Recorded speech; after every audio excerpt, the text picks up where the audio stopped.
आम आदमी पार्टी के नेता और दिल्ली के पूर्व उप मुख्यमंत्री मनीष सिसोदिया की नियमित जमानत अर्जी पर अब 12 फरवरी को सुनवाई होगी, यानी अगले सोमवार को सुनवाई होगी।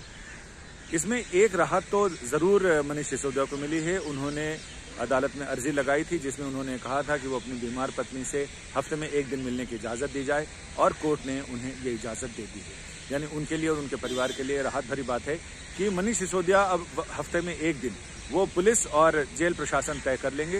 हफ्ते में एक दिन मनीष सिसोदिया को इजाजत होगी कि वो अपनी बीमार पत्नी से मिलने के लिए जाएं। इससे पहले भी अदालत उन्हें इस बारे में छोड़ चुका है और अदालत ये कह चुका है कि दिवाली से एक दिन पहले भी मनीष सिसोदिया, आपको याद होगा कि एक बार अपनी बीमार पत्नी से मिलने आए थे, लेकिन वो 4-6 घंटों की बात थी। इससे पहले भी एक बार अदालत ने उनको इजाजत दी थी, सुप्रीम कोर्ट से इजाजत मिली थी, और जब तक मनीष सिसोदिया वहां पहुंचे थे उनकी पत्नी अस्पताल चली गई, और जब तक वो अस्पताल पहुंचे तब तक उनका समय समाप्त हो चुका था। लेकिन अब हर हफ्ते में एक दिन मनीष सिसोदिया अपनी बीमार पत्नी से मिल सकते हैं।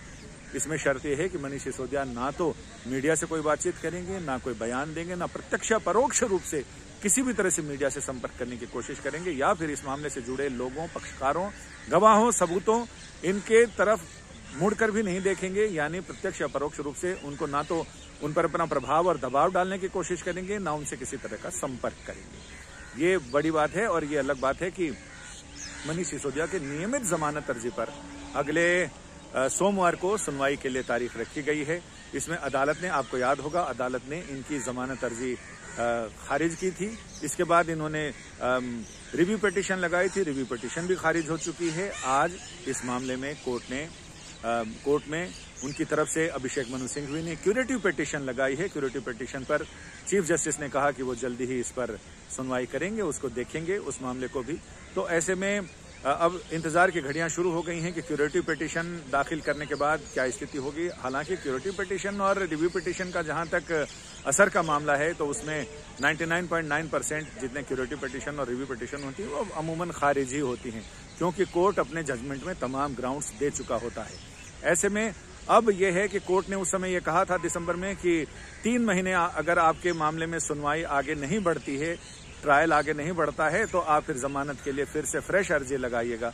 तो ऐसे में लग रहा है कि क्यूरेटिव पिटीशन भी खारिज होने के बाद फिर उनके पास एक नया ग्राउंड होगा कि सुप्रीम कोर्ट ने आदेश दिया था जिसमें उन्होंने कहा था कि 3 महीने आप देखिए, 3 महीने अगर ट्रायल नहीं शुरू होता है, आगे नहीं बढ़ता है और उसकी रफ्तार संतोषजनक नहीं होती है, तो आप जमानत के लिए फिर से अर्जी लगा सकते हैं। तो ऐसे में अब उम्मीद यही की जा रही है कि यहाँ से अगले फरवरी-मार्च तक ये 3 महीने की अवधि पूरी हो जाएगी और मनीष सिसोदिया एक बार फिर नियमित जमानत के लिए अर्जी लगाएंगे, और उस समय सुप्रीम कोर्ट के आदेश का ये हवाला दिया जाएगा जिसमें बताया जाएगा कि कोर्ट ने पहले ही कह दिया है। तो उस पर उनके लिए आगे जमानत की राह आसान हो सकती है।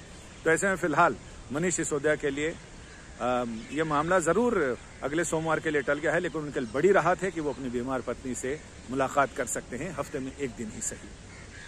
संजय शर्मा, दिल्ली।